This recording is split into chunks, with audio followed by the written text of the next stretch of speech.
আমাদের বাংলাদেশ খুবই সুন্দর। এটা কাশ্মীর নয়, নাগাল্যান্ডও নয়, এবং চাম্বলও নয়। এটা একটা হিডেন প্লেস।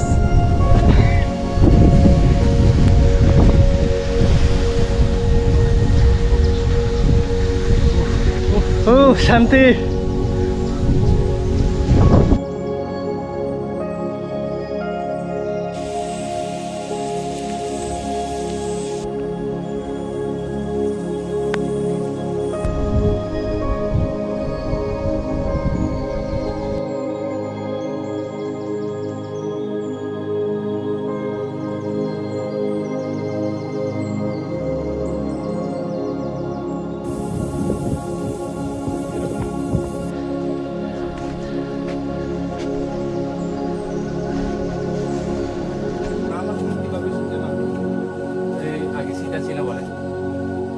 রাম রাম লক্ষণ সেটা তো হিরোদের একটা দেবী। হ্যাঁ দেবী আগে ছিল বলে এখানে।